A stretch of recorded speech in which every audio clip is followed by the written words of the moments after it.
That's it. That is the end. Go to the corner, pull out the knitting needle. But you're not really, pull them out.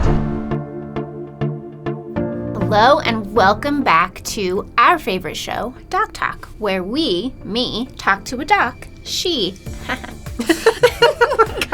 It's like the Muppet Show sometimes. I'm very excited about this one. We're doing another episode where Dr. Choi, our Chief Medical Officer at Progyny, and I, Lissa Kline, watch an episode or some clips of a show. And so we are diving into Oprah's Menopause Revolution special. Welcome to the Menopause Revolution! And so we are going to watch a bit of her talking with some celebrities and experts. And you know we love a menopause revolution. Yes, we do. There's a lot of conversations about it. I think it's normalizing it. I think it helps people advocate for themselves. It's a normal part of life and aging. So yeah.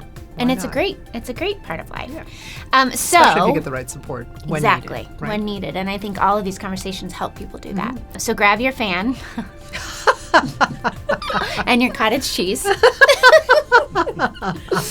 Maybe a glass of wine or a mocktail if you're like me. Because today we're talking menopause, so let's get into it. Huzzah. You ready? I was around 48 when I started getting heart palpitations. And for 2 years straight, y'all, I did not sleep. I found a cardiologist, put me on heart medication that I knew the next day was not working for me. And never once, not one time, did a doctor ever mention to my 48-year-old self that this could be perimenopause or menopause. I thought I was going to die. I didn't. So my question for you is, why are so few providers, not just OBGYNs, but providers in general, why do they not get menopause training? It's a really good question. And I think sometimes I want to first eradicate this misconception that, doctors are poorly trained. That's not the case. Or nurse practitioners are poorly trained. It's just there are so many intricacies and complexities to the human being at various stages of life, regardless of whether you're male, female, pediatric patient, adult. And so there is a lot to stuff into medical school. There are 4 years of med school, right? Mm-hmm. And for OBGYN, it's 4 years of OBGYN residency training, and you need to learn how to under extreme pressure, deliver a baby or a set of babies, quickly and safely. You have to be able to learn how to handle gynecologic cancers, manage well women visits, all that stuff. Mm-hmm. And so, most women will, if they do experience quality of life disturbing symptoms associated with menopause, they'll typically first turn to their OBGYN because that's the person they went to for their pap smears and or if they had kids, for their pregnancies. Interestingly enough, again, there's a lot to cram into 4 years on women's health. A recent survey from last year, I think, of all the OBGYN residency programs in the U.S. said only under a quarter of those residency programs offered any menopause-specific training. Mm-hmm. And, a lot of women, if we make it to menopause, thankfully, average age is 51, and hopefully live a long and healthy life afterwards, spend, a significant proportion of our adult life in menopause and post-menopause. Mm-hmm. And so there's a lot of unknowns around there. Plus, there have been some studies, people have talked about the WHI study. There's been a lot of good that have come out of it. Some things misapplied to, younger aged women who could have benefited from hormone therapy. And so all of that, plus I think there's a shame factor associated with aging in our society. Women oftentimes might suffer, 80% suffer from hot flushes, but that might not be the reason why they go to the doctor. So all those things kind of combine to make it harder for women to access appropriate care. Right? And I think these kinds of conversations help this too, because while providers, I think, increasingly are getting some training, if women or people with ovaries can identify for themselves what some of these symptoms are, they could talk to their doctor about it, right? Start that conversation. And I went to my precious doctor, and I loved him, and he was good for a sinus infection. When I said, I'm constipated, I'm losing my hair, I can't sleep, I don't feel good, I kept putting one foot in front of the other, I have no energy, and he said, you're depressed. And I said, yeah, I think I'm depressed because I'm constipated, I'm losing my hair. And then I was so lucky that I found there was a nurse practitioner in Knoxville, Tennessee, where I live. And she said, you're in perimenopause. That's what's wrong with you. And I was so thankful somebody listened to me. First of all, she's so funny. Her recent stand-up on Netflix, hilarious. So great. So we started to talk about this after we watched the first clip, but how do you think, I think she ultimately had a provider who helped her recognize the Yep. signs. You alluded to a friend of mine who had a similar experience. She had a heart palpitation. She had syncope. She passed out. Her family called 911 because obviously that was Right. very scary for everybody. And she was seen in the ED in the emergency department and given, was told she had a panic attack. It didn't feel like that to her, but she's not a physician, so okay, fine. They gave her sleeping aid, so prescription for sleeping pills like Ambien or something. An anxiety medication. An anxiety right. medication, and said basically like, bon chance, see a therapist if this continues, Mm-hmm. right? Those drugs, when needed, are important to be on. Mm-hmm. When they're not needed, they're not. You shouldn't be on them, right? And anxiety medications in particular can be hard to wean off of and can cause other complications.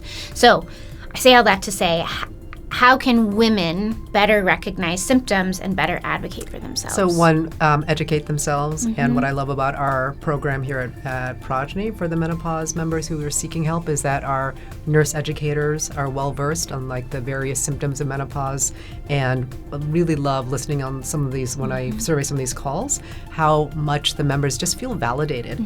And they're like, I knew my OB/GYN didn't like have it right 3 years ago when I went to him or her for these symptoms, but they just said sort of ride it out, and now you're telling me this is all part of menopause and there's support available, and they're so thankful. So one, talking to somebody who understands what menopause is, what the symptoms are, what appropriate treatments are available when indicated.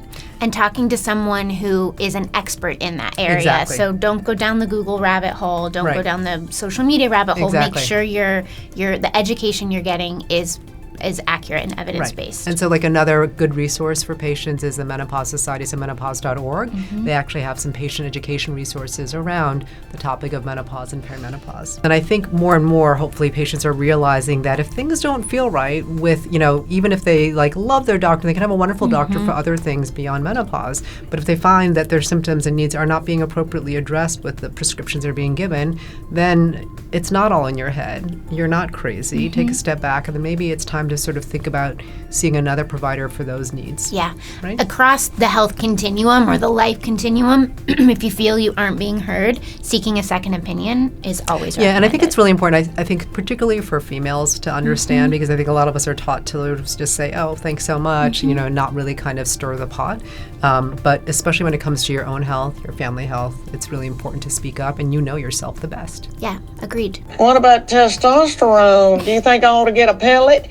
Because all these women are on pellets and then they wear their little husbands out.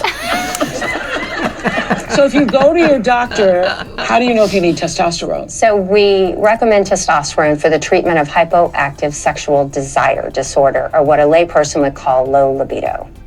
So let's talk about testosterone. What do you think? Leanne talks about pellets there. What do you think about pellets? So what I appreciated is, again, remember, Leanne is not a physician. She is a comedian, right, and a woman who's experienced menopause. There is a lot of chat around testosterone. There's a very narrow indication when you talk about the appropriate usage and prescription of testosterone, and it is for what Dr. Haver was mentioning, hypoactive sexual desire disorder. And it's actually a disorder that is well defined, and that's when, if other resources don't help, testosterone, but not pellet therapy, never, ever, ever. Cream. Right. Potentially cream, but like 1/10 of the dose that typically male patients might get. And your doctor needs to walk you through it. It's a controlled substance also. It has side effects, right? It actually converts to estrogens. There's concern, does it also increase the risk for breast cancer and stuff like that too? We can talk about that on another date. But the problem with testosterone pellets is when you get the injection, and typically you'll get them from non-MD providers, is that you can't take them out.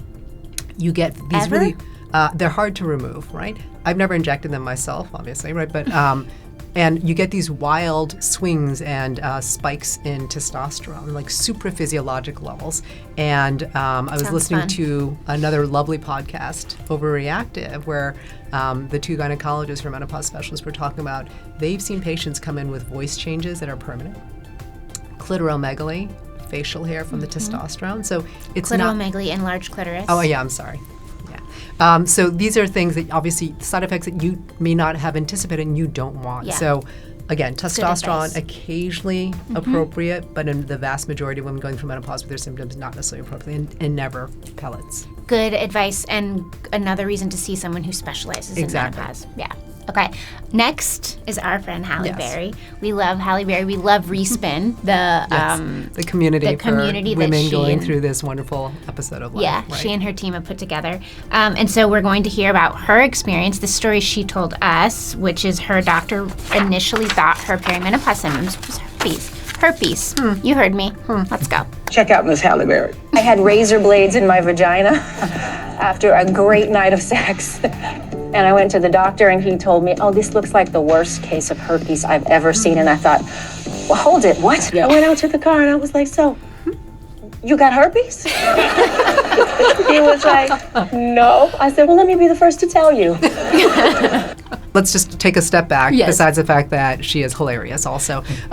Halle Berry did not have herpes. No. She actually had symptoms associated with menopause, dry vagina, active sexual intercourse, which can lead to tears, both micro and macro sometimes, right? Yep. Genitourinary syndrome of menopause. Yep. Other symptoms associated with that too, like bladder issues. But her doctor, who probably was less familiar with the symptoms associated with menopause, told her that the most obvious reason was potentially herpes. And they did do a test, and they did confirm that she did not She did not. have herpes. But still, can you imagine how anxiety-ridden it is? Like you're in Right? a monogamous relationship, you tell your partner that he probably has herpes too. Right. You're waiting for the test to come back after a day or two, and then you're told you're not. Like, how annoyed would you be? And then I think in her example, once her test was negative for a sexually transmitted disease, her doctor was like, well, then I don't know. Right. Like, I Yeah. don't know what this is then. So here, small kudos to the doctor, because I think too often I see doctors who are like expected to know everything will say like, well, it could be this sort of zebra. So at least the doctor said, I don't know.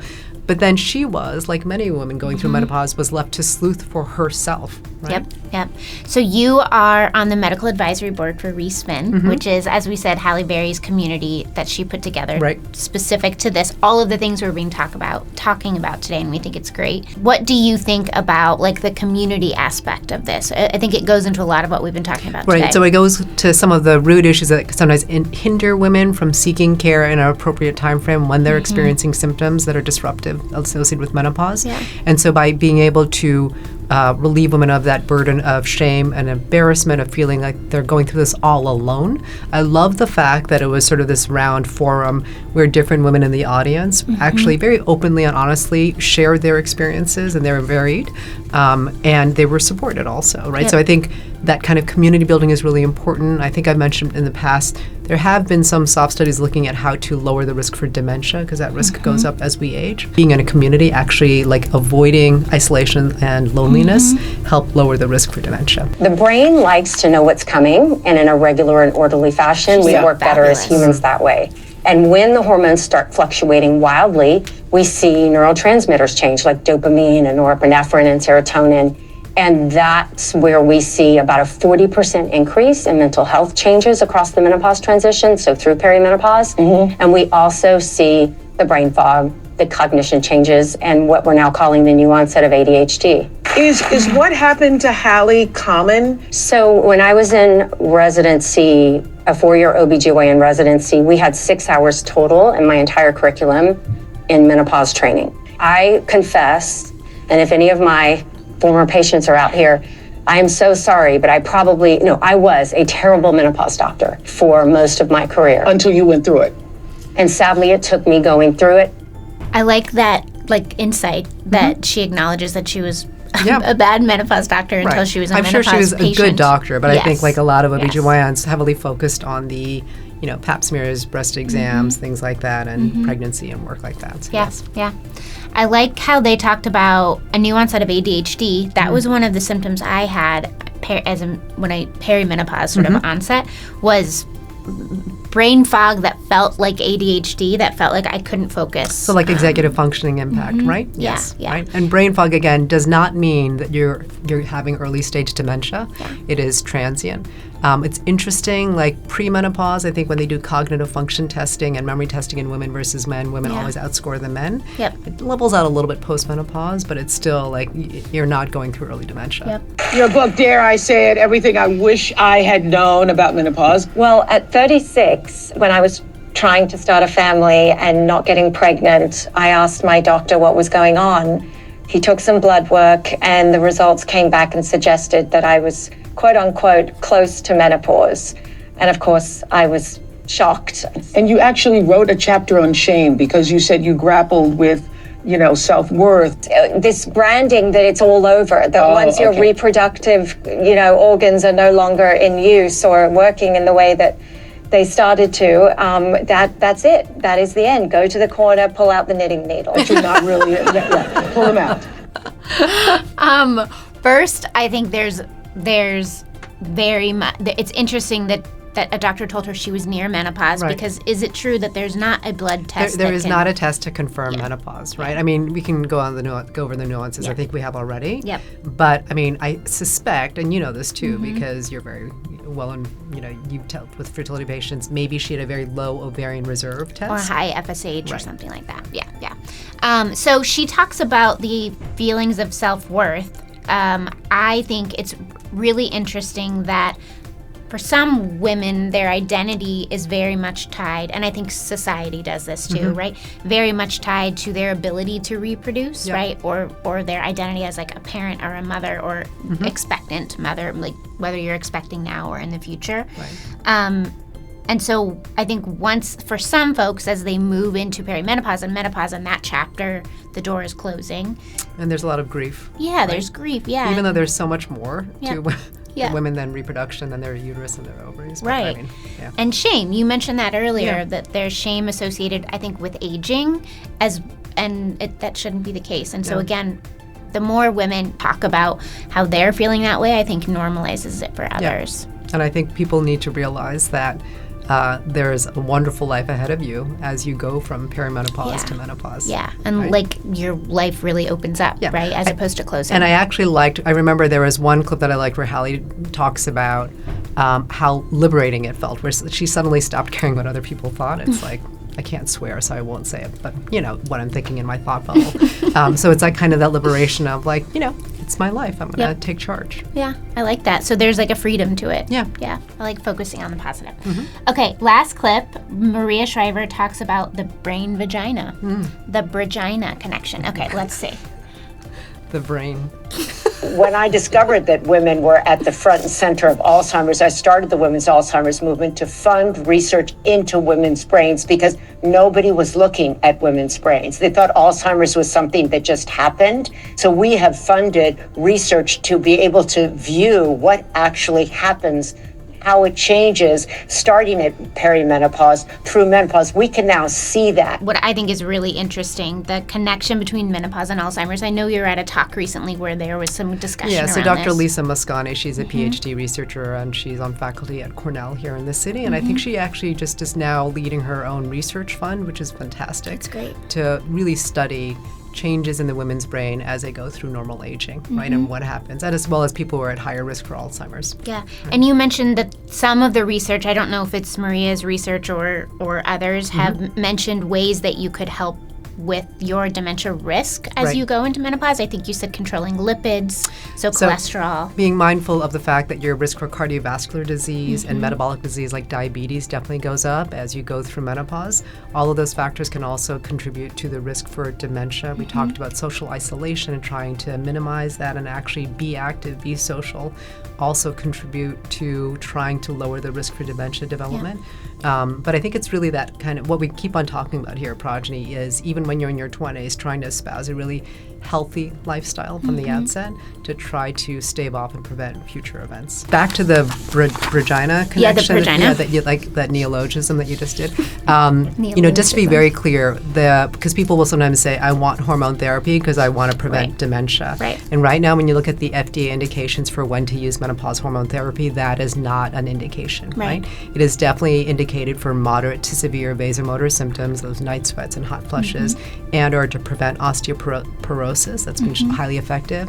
But if you're really just worried, if you're just worried about dementia prevention, at least for now, unless you've had premature early menopause before the age of 40, where actually hormone therapy I was listening to something where actually studies suggest that it might help lower the risk for dementia in that population.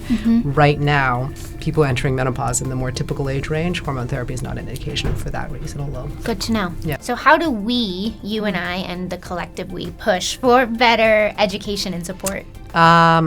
One, I think that celebrities like Oprah are overall doing a good service by bringing this topic out of the out of the dark and making this just a sort of a common health topic that everybody should feel very comfortable talking about. It's not surprising that she is leading the charge for a lot of us, because she always really has. But I love that she's having these conversations. Yeah, and I also like the fact that she relates back to her own personal experience as a tie back, right? As did Dr. Haber, in terms of she really didn't focus on menopause until she went through it as well.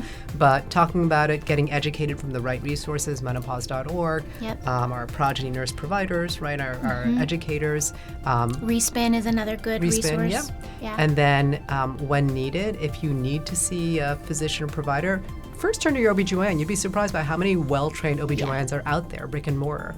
And if not, you can look through the Menopause Society or come to us, because we partner with some really excellent certified menopause providers. Yeah, love that. Yeah. So we have, as Dr. Choi has mentioned, we have at Progyny, if you're a Progyny member, you can check in with us and see if you have access to our menopause coaching and our menopause network of providers, addressing that access issue, which is really important, and then addressing the sort of evidence-based care and support issue. And so feel free to reach out to us and check. And as always, I love DocTalking with you. Me too. And I love watching TV with you. This is great. Me too. We should do this more often with popcorn. Yeah, let's do it with fries. Yeah. Okay. Sour candies. As always, if you have questions for us or topics you want us to DocTalk about, please drop that into the chat. We love DocTalking with you. Drop it. All right. We love DocTalking. Thank you so much. Bye. Bye.